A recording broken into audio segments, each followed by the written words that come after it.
Bonjour à tous. So I'm going to actually switch to English for this introduction. So good morning everyone and welcome to Insomnihack 2017 or Insomnihack 10. As you probably know, this is the 10th edition of our initially ethical hacking contest, which has grown to something a little bit bigger nowadays.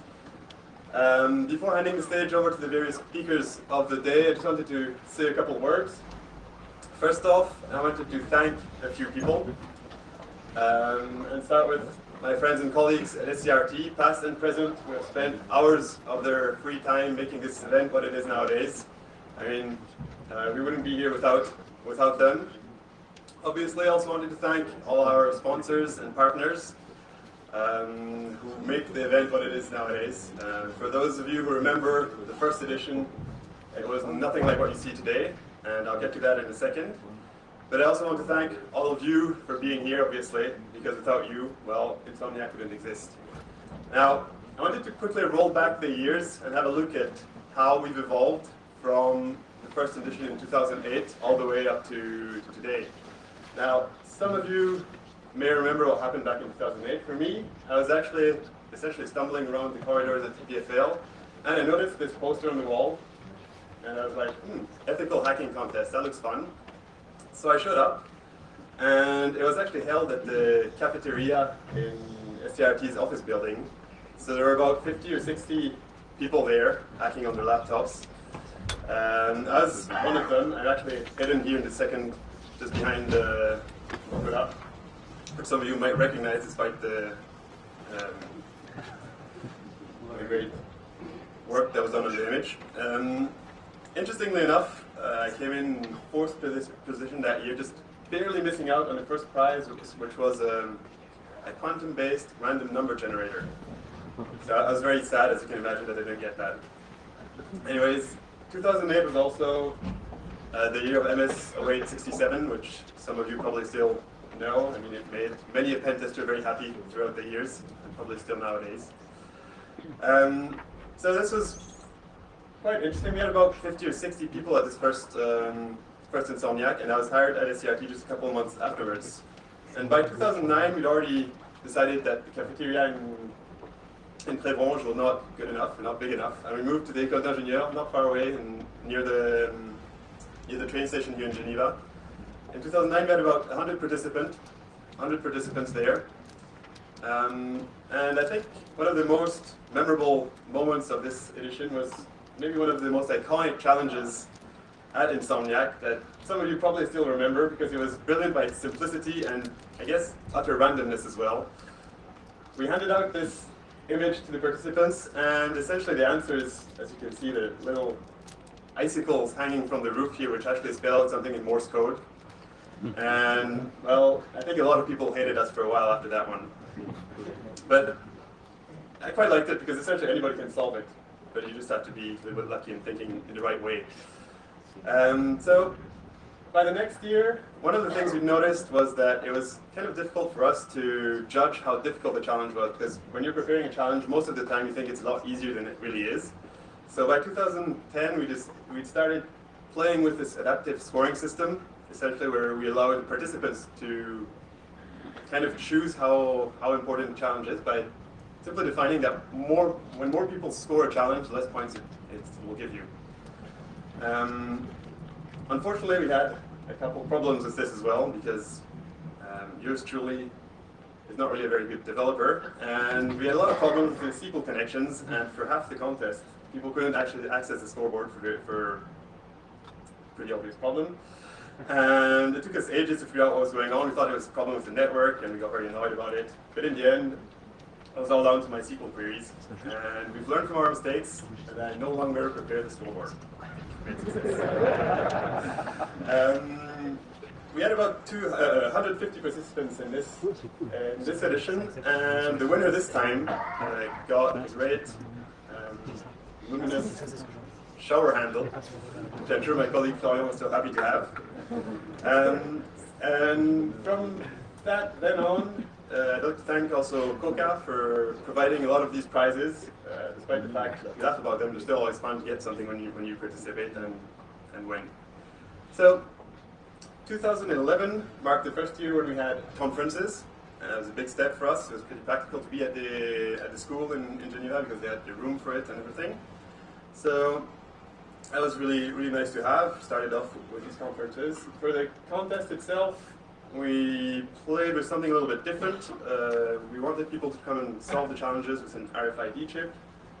Some of you may remember that, having come to our desk and everything. Because actually, up until this year, you couldn't actually score your challenges in the scoreboard. You actually had to come up to us at the desk and tell us what the solution was and explain how you got to it. So it's a bit cumbersome, but people accepted it. You kept on doing that, so we're pretty happy.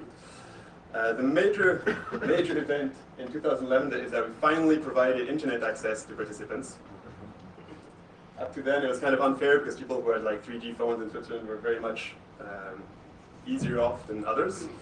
But believe it or not, people do not want to provide internet access for hacking contests or hacking events because apparently people believe that hackers will wait to be at the hacking contest to start hacking. So finally we set up a solution with NIMAG, and I'd like to thank them as well for providing the internet access for pretty much every edition since then. And I'm sure all the participants of the contest are very happy about that because it was a bit difficult without it. Now, if we move on to 2012, kind of marked the end of our famous steganography challenges with this one,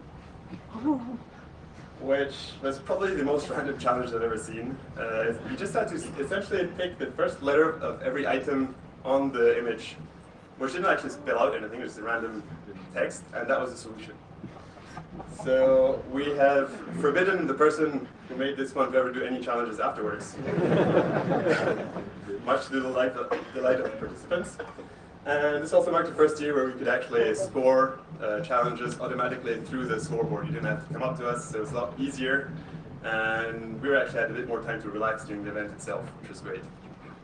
So that was the last year at the École d'Ingénieurs. And in 2013, we moved to here in Palexpo, which was probably one of the bigger moves we had because it's allowed us a lot more room, a lot more space, as you can see. We finally were able to get about 300 participants at the contest, which is a pretty good improvement from the previous years. We also added some workshops for the first time. So if you don't know, we have workshops now on the previous day, on Thursday. We also started having some pretty funky prizes you can see here for the winners of the contests. As for the conferences, we probably had our first real superstar in the form of Charlie Miller, as some of you may remember. But for me personally, what marked me was that we spent an awful lot of time preparing this wonderful little booklet for the contest, which explained the rules, the scoring system, and how everything was going to go on throughout the contest. So we printed out like hundreds of them at our offices. We got here and realized we forgotten them at the office, so nobody ever saw them. So that was a bit of a fail on our part. Then we moved to 2014, where we've had our first online teaser. So if you don't know about this, a couple months, usually during January, we have a small teaser online with various challenges that you can do, and we invite the first 3 or 4, 5 or 6 teams. It also marked the beginning of the Dragon Sector era, who have been dominating the contest ever since, and they're here again this year. We'll see if anybody can finally beat them. We also had Mikko Hipponen speaking at the conferences, which he gave a great talk, which I was very happy to hear. We started giving out gold for the winners of the CTF, which was pretty cool, I thought. It was very Swiss of us. And one of the major issues we had during the contest that year was with the scoring system, which wasn't my fault for once. But essentially, MSLC had found a way that if they submitted the same flag multiple times, fast enough, there's essentially a race condition in the scoreboard, they could actually score the points multiple times. So they jumped up in the scoreboard. Dragon Sector were very quick to react and come to us and complain. But we were like, oh, what's happening? We have no idea. But we did figure out what was going on, corrected it. Can't remember if we gave MSLC some bonus points or not. But everything went well in the end. So in 2015, I guess one of the major things we noticed during the conference is that we had difficulties figuring out who would want to see which conference. And we put Dragon Sector presenting their talk in one of the small rooms here. And pretty much everybody wanted to see that one, so it was overcrowded, a bit of a bit of a problem. So we always try to make sure, or we try to get the right people in the right rooms. We'll see if it gets any better this year. But contest-wise, it actually went pretty well. So as organizers, it was kind of boring actually, we're just sitting there drinking beers. So it was fun in another way, I guess. Last year, we got to about 400 participants for the contest, which is probably one of the bigger on-site CTFs in Europe, if not in the world. Instead of giving gold, because gold is not very practical to share between 8 participants, we started giving out silver, which there's a lot more of it. We finally started calculating how much time we spent preparing Insomnihack, and we came up with about 1,200 hours of preparation, and that's without counting the time spent on the side on our private hours. And yet we're still incapable of finishing the contest until about 5 minutes before we start playing it. We're lucky enough to have the room below us now, which is pretty cool with the red lights and everything. It gives us a lot more room to host the participants and can actually prepare the room a lot earlier during the day. Before this, we had to essentially prepare the whole stuff like 1 hour before the contest. Like, we had to wait until the conference ended before we could set up the tables, the switches, and everything. It was a nightmare. And since last year, we can actually do this during the day, so we have a lot more time to do this. Finally, this year, we had over 1,000 teams registered for the online teaser, and if we compare it to DEF CON and their qualifications, we have 1,300. We're getting close, so that's pretty cool.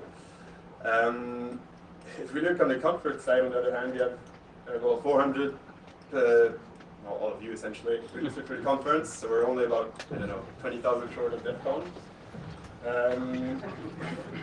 We were actually sold out already a week ago, so we're definitely going to need some more space next year. We're going to continue growing a little bit. For the first, I'm going to try and manage expectations a little bit here, but we're going to attempt to film the various talks and put them online afterwards.